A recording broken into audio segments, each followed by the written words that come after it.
The thing that you can do with SDR console is kind of like the Flex. You can have multiple receivers, and you can have multiple instances of WSJT-X. So, and getting it all hooked together, you use a program. Well, okay, first of all, I throw this caution in here that unless you got a transmit receive switch, you're going to fry stuff. So you need to have multiple audio channels. And the best solution that I've seen, there's two basic ones. There's VAB and then virtual audio cable. And virtual audio cable, just for me, has been the one that's worked the best. You can get it at this link. It costs you $30, covers all your computers. And you fire it up and you just run as administrator, and you just simply go in and say, I want this many cables. And hit set, and there, bingo, you got your cables. SDR console, you could go to this link. So you start it up. First thing it's going to say is, what radio do you want to use? And if you don't have a radio that's already preset up in there, you'll click on a little thing called definitions, and then you do a search and go out and say, okay, search for all of the SDR plate radios, and it'll come back and click OK, and it'll say these are the radios that are available. You click on it and say OK, and then you say connect and fire it up, and away you go. And then as far as setting it up, the receive pane. So this is the SDR console, and the receive pane here, and this thing actually scrolls up and down a little bit. First thing is, what is your line that you're talking to? So this is the virtual audio cable line. So in my example, I had 4 of them. So in this case, it's hooked up to virtual audio cable line 2. You can set the level, the audio level here. The mode needs to be USB. And then the filter is the bandwidth. I use 3.4. I think Jake was saying either 3 or 3.2. It's, then AGC. Actually, we need to use fast. This example here has slow, but fast is actually a better option. And then basically everything else is turned on. And important piece here is you put in frequency, which is scrolled off of the menu here. You need to scroll up, and then it'll show you the frequency. I don't know that I have that. But you want to get the frequency of your first instance. So if you want it to be 20 meters, FT8, you put in 14.074. And so now, you got your first receiver here. How can you add more? Well, you go to the Receive tab, and then you click on the plus button over here.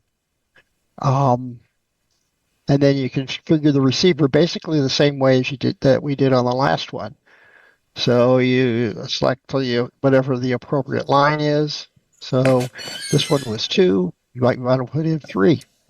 So now you have your next output for your next channel. And once again, enter the frequency. So, put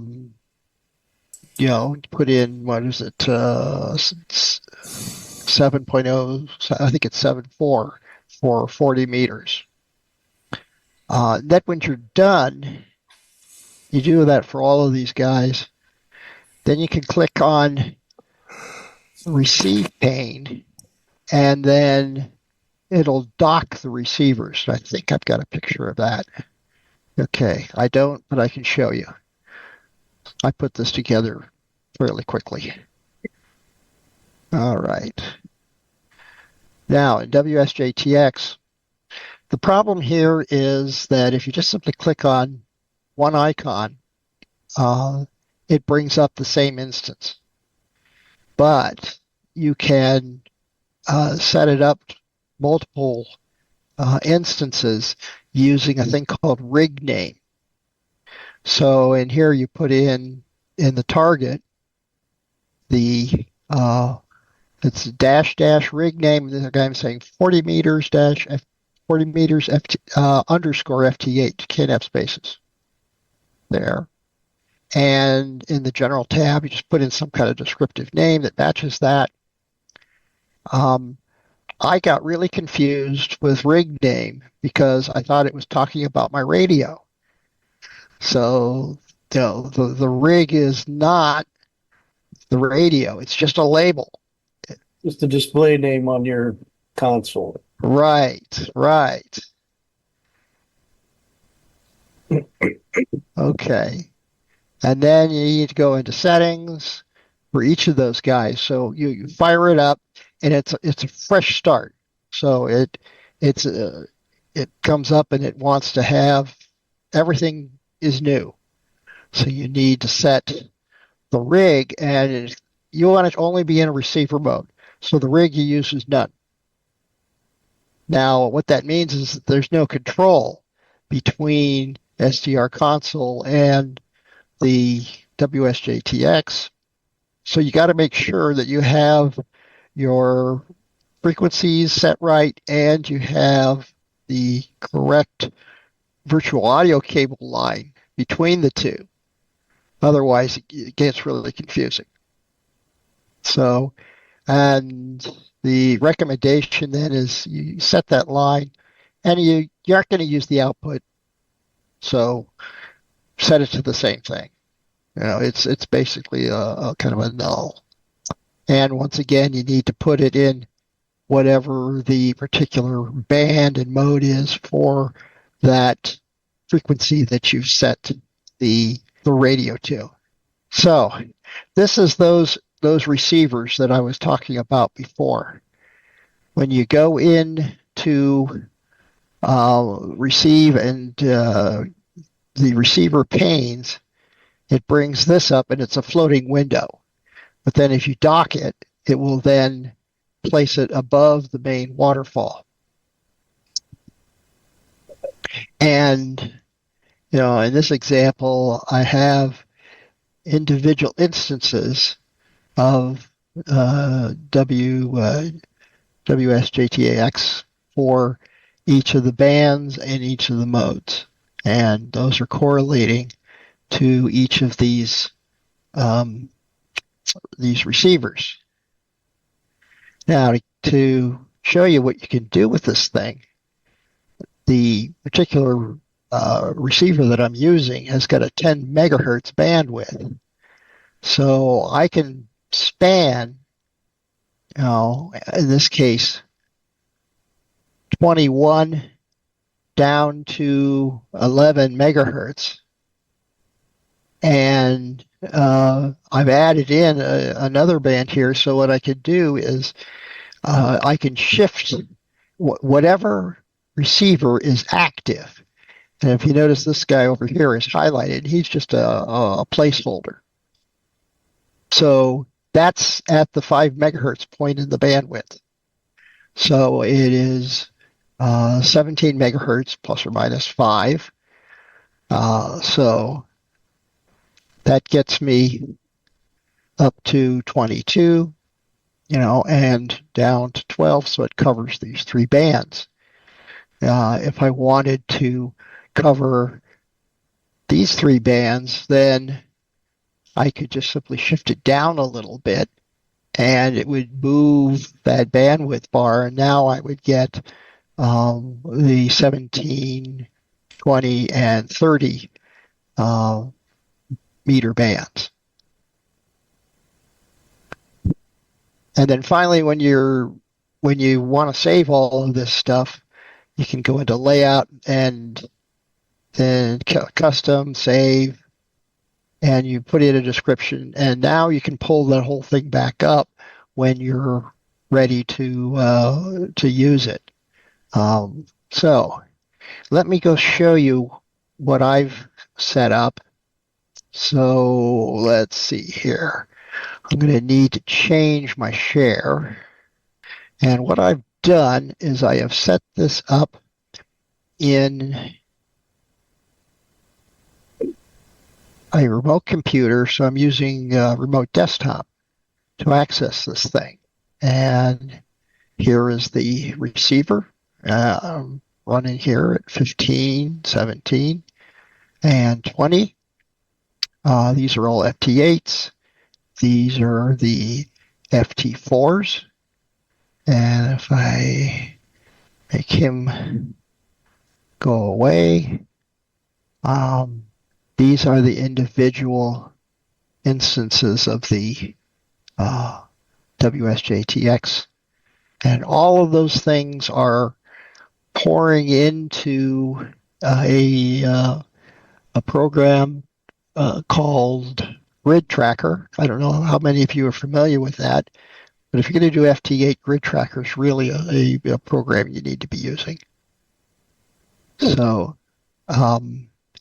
let me show you and change the screen. So Grid Tracker can handle the log updates from that many instances at once? Yes, it can handle up to 16. Wow. So you should see my Grid Tracker now. So you can see here's the 17, 20, 30, 40, and 80. And these are only instances that I'm looking for. If I click on this here, this is everything. So that's all of the activity that's coming in on those bands. And now if I click on that, now it's only looking for, in this case, you can see these are grids that I don't have. And if you'll notice here, WSJT-X, that is my instance on my local machine, which is the one that allows me to transmit. One of the challenges here is that, if I click on this guy here, it doesn't do anything, because it's trying to talk to that receiver that has that instance that has a receiver set at none. So let's say that I want to talk to this guy here. What I have to do is I'm going to go back to, let me change my screen share again so you guys can see what I'm doing. I'm going to go to that guy. So I want to go to 17 meters. What I have to do, first of all, is go back. Change this guy over to 17 meters. So this is my instance that hooks up to my transceiver. So I'm going to turn him to 17 meters. But now, basically, the Grid Tracker program, because it already has that guy listed in there, it says, and it gets another instance coming in, it says, I'm just going to ignore it. So what you have to do is go to the receiver instance here, turn off the monitor, and erase. And that gets rid of all of the information from that receiver. And so now I should be able to go share. So, okay, there he is. And I need to go through another little bit of hoops here because I have to tune my antenna. So Bruce, there's really three parts to all of this. There's creating multiple receivers in your SDR software. Mm-hmm. There's creating multiple pipes in your virtual audio cables. Yes. And then there's connecting multiple instances of WSJT-X. Yes. And then the last step is connecting all of that together. Yes. Each instance of your SDR to each virtual audio cable to each instance of WSJT-X. Yeah. Okay. Yeah. And can you do that infinitely, or is there some limit? The limit is 16. 16. Yeah. And I'm not exactly sure why that is, but it's the maximum that Grid Tracker can handle. But also, I also use DX Commander, and it's limited to it also. So I suspect that it's a limit in the way, probably a WSJT-X. So, I mean, it's kind of quick and dirty. Let's see here, Jake, do you have any comments? You there, Jake? No.